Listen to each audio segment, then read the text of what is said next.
Hello student. Now today we are going to read class 12 English poetry. Chapter 4th, An Elegy Written in a Country Churchyard. It is composed by Thomas Gray. Now let's start the poetry. And before going to read the poetry, if you have not subscribed my channel, please like, share and subscribe my channel. जैसा कि आपके lesson का नाम है an elegy written in a country churchyard. Elegy means होता है एक प्रकार का गीत, चर्चयार्ड मीन्स होता है कब्रिस्तान. जैसा कि इस पिक्चर में हम कब्रिस्तान को देख रहे हैं, तो कब्रिस्तान कुछ इसी प्रकार का होता है. तो कवि जो है कब्रिस्तान में बैठा हुआ है और उन ग्रामीण की मृत्यु पर शोक प्रकट करता है जिनकी महत्वाकांक्षा नहीं होती थी. तो आई होप कि आप इस पिक्चर में कब्रिस्तान को देख रहे हैं. Now we read about the Thomas Gray. Thomas Gray was born in London on 26 December 1716. Thomas Gray also born in 26 December 1716.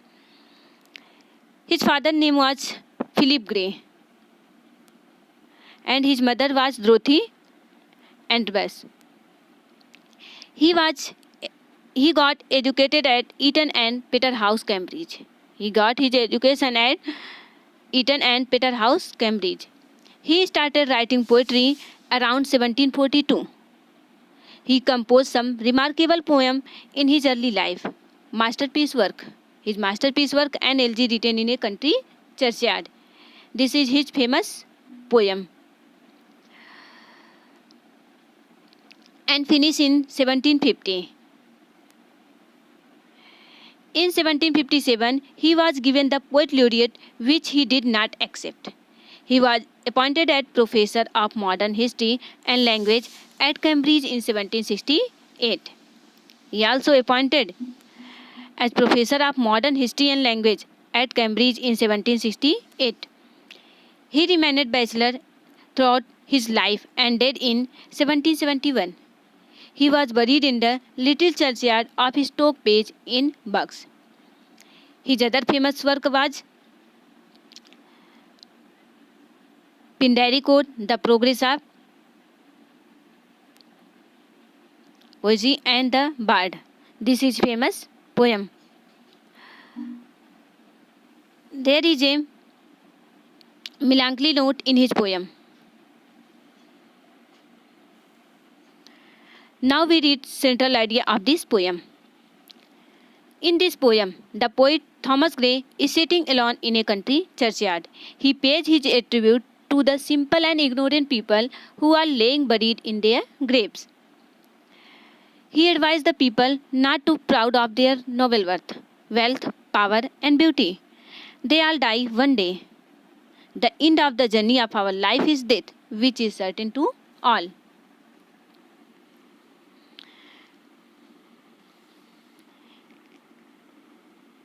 In this way, the poem gives expression to the universal fact that death leaves all destination. तो इस poem में कवि उन ग्रामीणों की मृत्यु पर शोक प्रकट करता है जिनकी कभी महत्वाकांक्षा नहीं होती थी.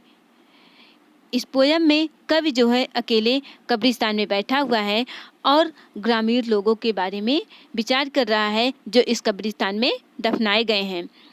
कवि कहते हैं कि मृत्यु हमारे जीवन का अंत है.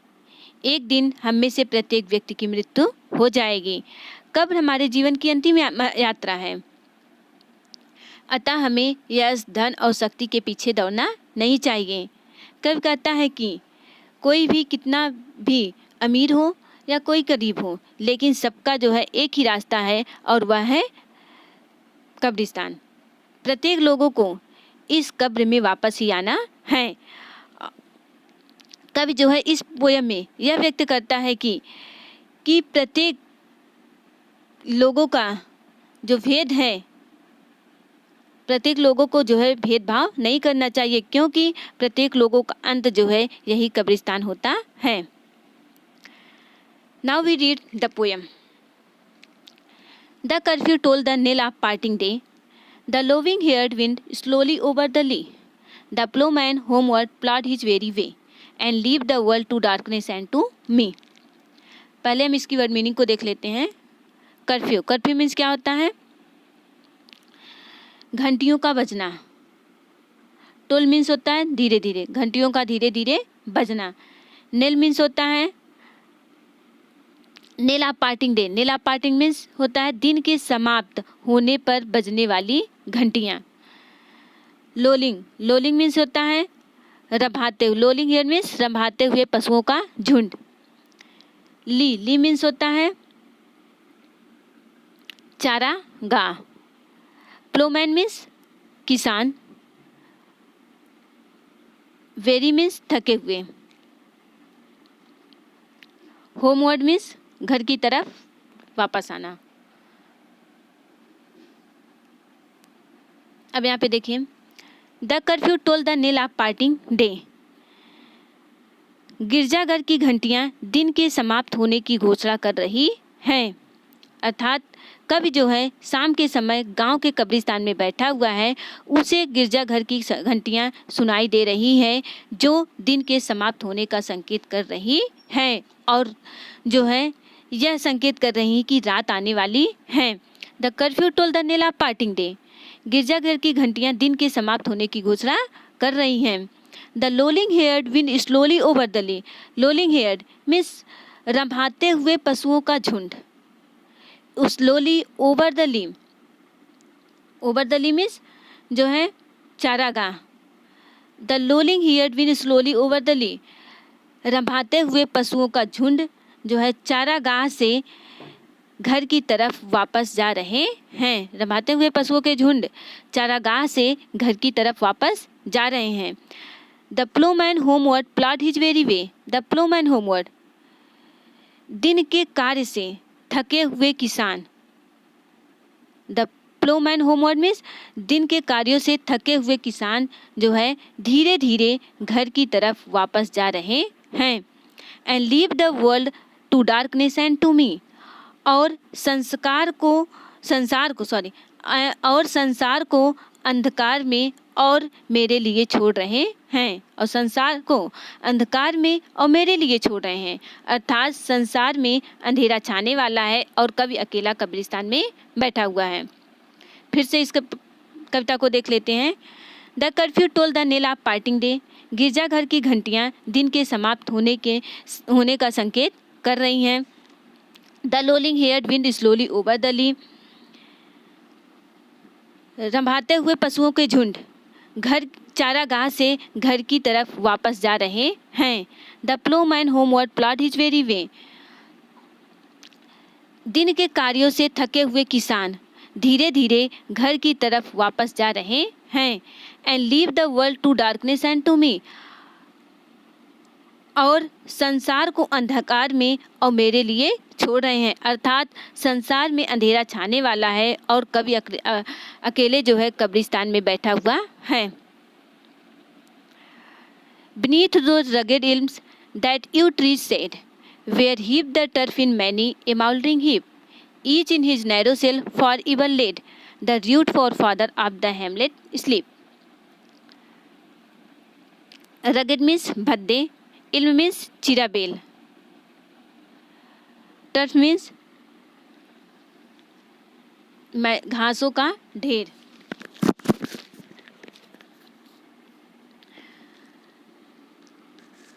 हीप, हीप मीन्स होता है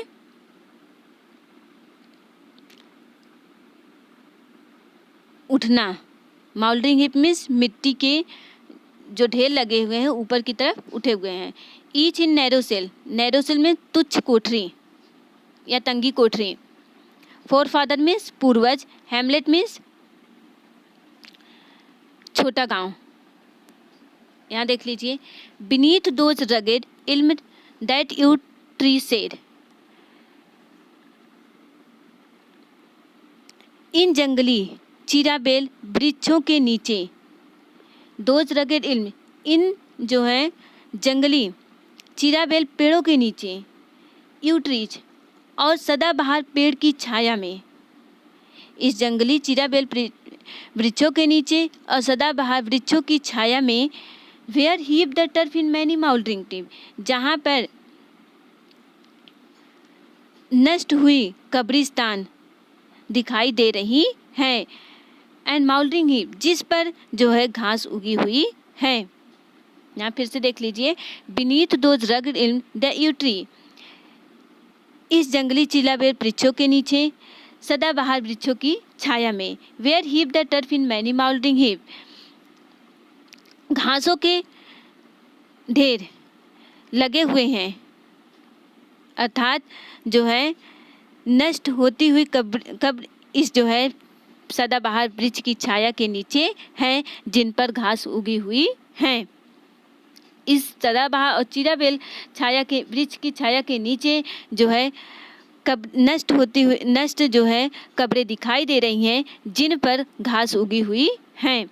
each in his narrow cell for ever laid, इन साधारण कब्रों में, each in his narrow cell for ever laid means होता है इन साधारण कब्रों में जो तंग कोठरियाँ प्रतीत होती हैं। नैरो सेल मीन्स जो तंग कोठरियाँ प्रतीत होती हैं। The rude forefather of hamlet sleep, इस गांव के साधारण पूर्वज, इस गांव के निर्धन व्यक्ति या साधारण पूर्वज जो है सदैव के लिए सो रहे हैं।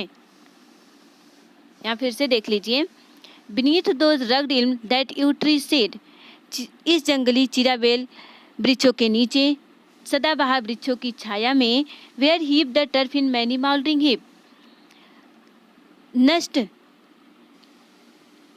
नष्ट होती हुई कब्र दिख रही हैं, जिन पर घास उगे हुए हैं।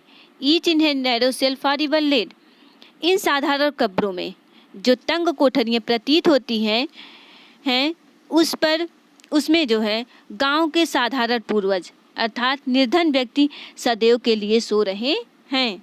The rude forefather of hamlet sleep, इस तंग कोठरी में गांव के साधारण पूर्वज अर्थात निर्धन व्यक्ति जो है सदैव के लिए सो रहे हैं, अर्थात वे दफना दिए गए हैं।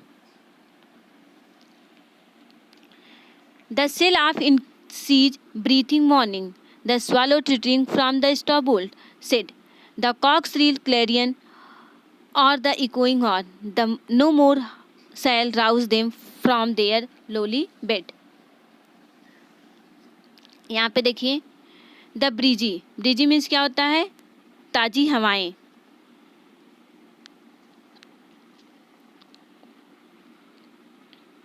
स्वालो मीन्स होता है अबाबिल। ट्विटरिंग मीन्स चहचहाना। स्ट्रा बुल्ट मीन्स घास के बने हुए यानी घास के बने हुए घोंसले। श्रिल मीन्स होता है तेज आवाज। श्रिल क्लैरियन मीन्स तेज आवाज। Echoing means गूंजना।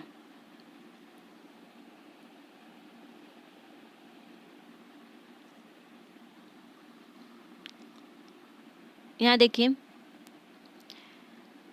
The breezy call of incense breathing mourn,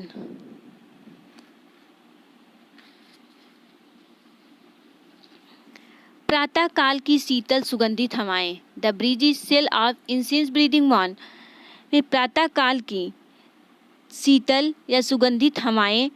the swallow twittering from the straw built shed, तिनकों से बने हुए घोंसलों। Swallow twittering from the straw built shed, तिनकों से बने हुए घोंसलों में से चहकती हुई अबाबिल। द कोक्सरेल क्लैरियन, मुर्गों की तेज आवाज तथा शिकारी के हॉर्न की गूंजती हुई आवाज। No more shall rouse them from their lowly bed, इन व्यक्तियों को अपनी कब्रों में से कभी भी नहीं उठा सकेगी। No more shall rouse them from their lowly bed, इन व्यक्तियों को जो अपनी कब्रों में लेटे हुए हैं उनको कभी भी उठा नहीं सकती। यहाँ देख लीजिए फिर से, the breezy call of incense breathing morning, सुबह का समय बहुत सुहावना है अर्थात प्रातः काल की सुगंधित हवाएं। The swallow twittering from the straw built shed, तिनकों से बने हुए घोंसलों में से अबाबिल पक्षी जो है चहचहा रहे हैं। The cock's shrill clarion on the echoing horn, मुर्गों की तेज आवाज़ तथा शिकारी के हॉर्न की गूंजती हुई आवाज़। द कॉक्सरिल क्लैरियन और द इकोइंग हॉर्न, मुर्गों की तेज आवाज़ तथा शिकारी के हॉर्न की गूंजती हुई आवाज़ें। No more shall rouse them from their lowly bed, इस कब्रिस्तान में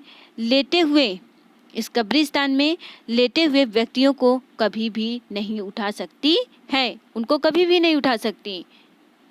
इस जो है सुबह के समय बहने वाली सुहावनी हवाएं, अबाबिल पक्षियों का चहकना, मुर्गों की तेज आवाज़ और शिकारी के जो है हॉर्न की गूंजती हुई आवाज़ें इस कब्रिस्तान में लेटे हुए लोगों को कभी भी उठा नहीं सकती। अर्थात सुबह का जो के समय बहने वाली हवाएं जो है बहुत सुहावनी होती है और आनंदायक होती है, जो प्रत्येक व्यक्ति को उठने के लिए आकर्षित करती हैं। और अबाबिल पक्षी जो है अपने घोंसलों से चहचहा रहे हैं, मुर्गे बाग दे रहे हैं और शिकारी जो है अपने हॉर्न बजा रहे हैं। लेकिन जो इस कब्रिस्तान में लेटे हुए हैं उन्हें जो है कोई भी उठा नहीं सकता, चाहे वो अबाबिल की आवाज़ें हों, चाहे वो मुर्गे की बाग हो और चाहे ये सुगंधित हवाएं हों, उनको कभी भी उठा नहीं सकता, उनको कोई भी उठा नहीं पाएगा। Let not ambition mock their useful toil, their homely joys and destiny obscure, nor grandeur here with a disdainful smile, the short and simple annal of the poor.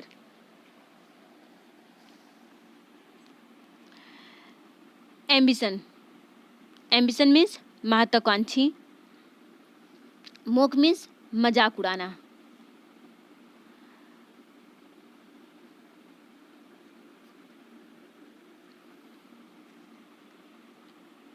Toil means होता है कठोर परिश्रम। यहाँ पे देखिए टॉयल की जो है स्पेलिंग मिस हो गई, TOIL होगा। टॉयल मीन्स होता है परिश्रम, कठोर परिश्रम। डिस्नी मीन्स होता है भाग्य।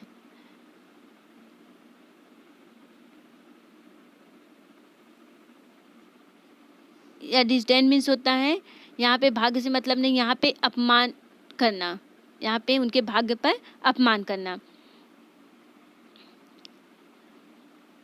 डिस्डेनफुल मीन्स अपमान, डिस्नी मीन्स भाग।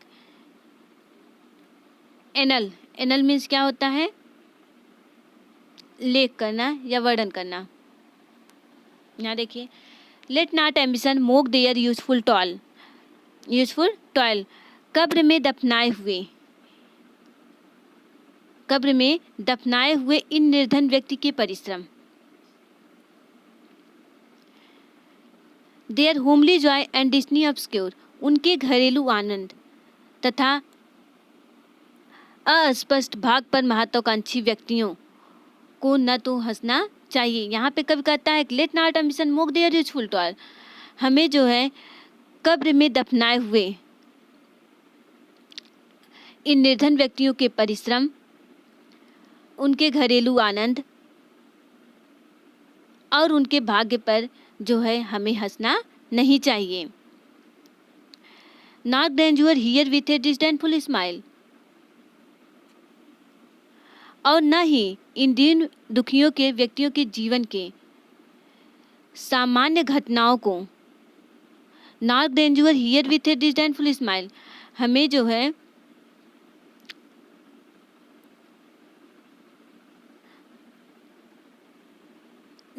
इस व्यक्तियों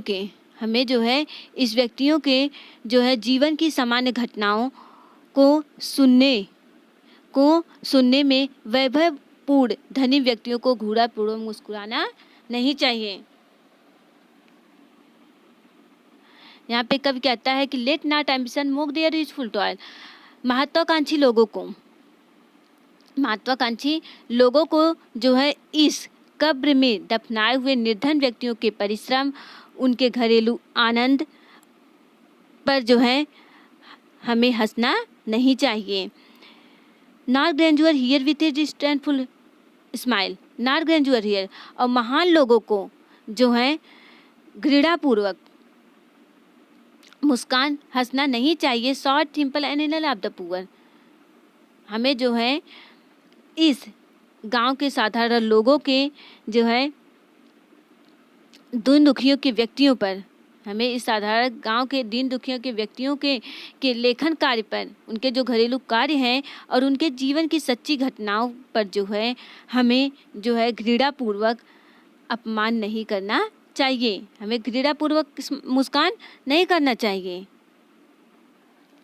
फिर से इसको देख लेते हैं। Let not ambition mock their useful toil, कवि जो है कहता है कि हम महत्वाकांक्षी लोगों को जो है इस कब्र में दफनाए हुए साधारण लोगों के घरेलू कार्यों और उनके भाग्य पर मजाक नहीं करना चाहिए, उनके घरेलू कार्यों और उनके जो है साधारण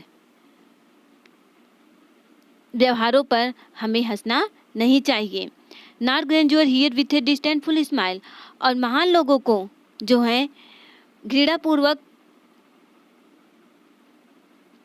मुस्कुराना नहीं चाहिए। Short simple inner of the poor, गरीब लोगों के जो है साधारण लेखे जोखे और उनके वैभव पर, उनके कार्यों के पर या उनके साधारण लेख जोख पर हमें जो है महान लोगों को जो है घृणापूर्वक मुस्कान नहीं करना चाहिए। अर्थात कब का मतलब है कि धनी व्यक्तियों को जो है इस कब्र में लेटे हुए व्यक्तियों के कार्य और उनके जीवन का मजाक नहीं बनाना चाहिए, और प्रत्येक महान व्यक्तियों को इस गांव के छोटे लोगों के कार्यों और उनके लेखा जोखा, उनके जीवन यापन पर हमें कभी भी जो है घृणापूर्वक मुस्कान नहीं करना चाहिए। The boast of heraldry, the pomp of power and all that beauty all with ever gave, wait like the inevitable hour, the path of glory lead but to the grave.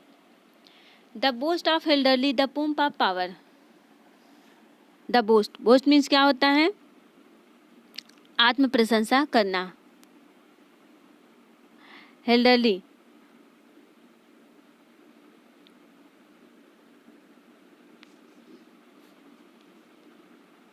Pomp, pomp means यहाँ पे देख लीजिए शान।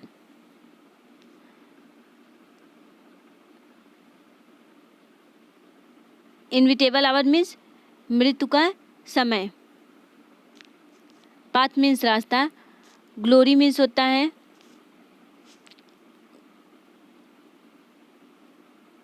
गौरव। Path of glory means यश का मार्ग या गौरवशाली मार्ग। लेड मीन्स ले जाना। यहाँ देखिए, the boast of heraldry, the pomp of power, कवि कहता है कि द बोस्ट ऑफ एल्डरली, उच्च परिवार के डींग मारने वाले व्यक्ति। The boast of heraldry, the pomp of power, उच्च परिवार के डींग मारने वाले व्यक्ति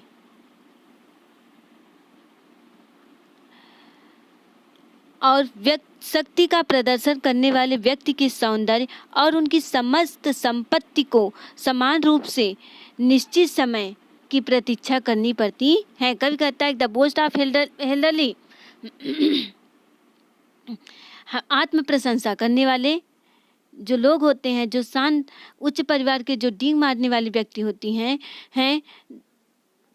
and all beauty that wealth ever gave, शक्ति का प्रदर्शन करने वाले व्यक्ति की सौंदर्य और उनके समस्त संपत्ति को समान रूप से निश्चित समय की प्रतीक्षा करनी पड़ती है। अर्थात जो है उच्च परिवार में पैदा हुए व्यक्ति और उनके समस्त संपत्ति और व्यक्तियों का सौंदर्य जो है उनको जो है प्राप्त करने वाले व्यक्तियों को भी उस निश्चित रूप से इस कब्र में जाने की प्रतीक्षा करनी पड़ती है। Await like the inevitable hour, inevitable like the inevitable hour, अर्थात सभी व्यक्तियों को जो है इसी कब्र में वापस आना है। The path of glory lead but to the grave.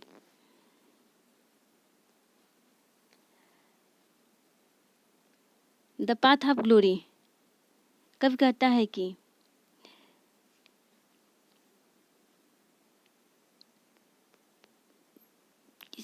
कब कहता है कि श्रेष्ठ परिवार, शक्ति और सौंदर्य वाले सभी धनी व्यक्ति के मरने के बाद साधारण लोगों के समान ही कब्रों में जाएंगे, क्योंकि जीवन का निश्चित परिणाम मृत्यु होता है। यहाँ फिर से देख लीजिए, the boast of heraldry, the pomp of power. उच्च परिवार में पैदा हुए लोग, द पोम्प ऑफ पावर, और शान शौकत से रहने वाले लोग, एंड ऑल दैट ब्यूटी, और शक्ति का प्रदर्शन करने वाले व्यक्तियों के सौंदर्य, एंड ऑल वेल्थ ग्रीवर ग्रीव, और प्रत्येक धनी व्यक्ति जो है, व्यक्ति को भी जो है निश्चित रूप से इसी समय का इंतजार करना पड़ता है। Await like the inevitable hour, and wait like the inevitable hours means प्रत्येक लोगों को जो है उच्च परिवार में पैदा हुए और धनी व्यक्ति और सौंदर्य व्यक्ति सभी को जो है इसी साधारण लोगों की तरह इसी कब्र में वापस आना है। The path of glory lead but to the grave. The path of glory जो शान के जो हमारे रास्ते होते हैं, गौरवशाली जो रास्ते होते हैं, बट टू द ग्रेव लेकिन सभी के लिए यही रास्ते आते हैं। अर्थात कवि का कहने का मतलब है उच्च परिवार में पैदा हुए लोग, धनवान व्यक्ति और सौंदर्य व्यक्ति और यश के रास्ते पर चलने वाले व्यक्ति सभी के लिए यही रास्ते आते हैं।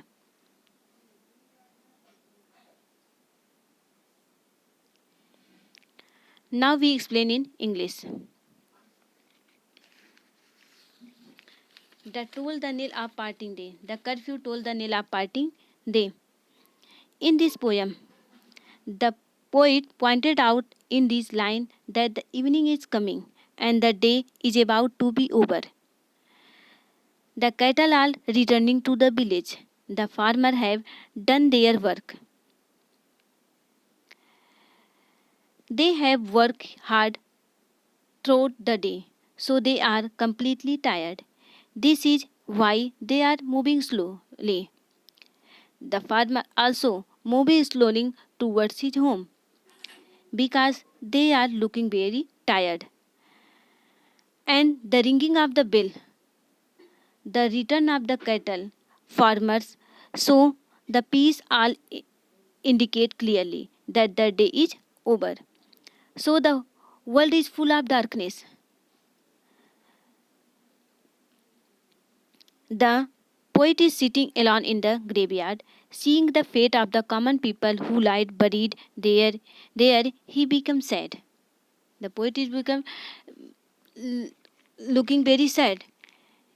The poet is sitting alone in this grave, and they are thinking about the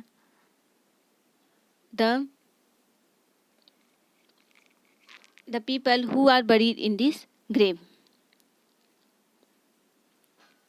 Beneath those rugged elms, the yew tree said. In this stanza, the poet says that I see some rugged tree before me. There are some evergreen trees also. Under these trees, there are some ordinary grapes. Their condition are not good. They are decaying. The surface of these grapes is raised. These grapes are of ordinary people who live in this village. These people were the ancestors of the people who live in this small village.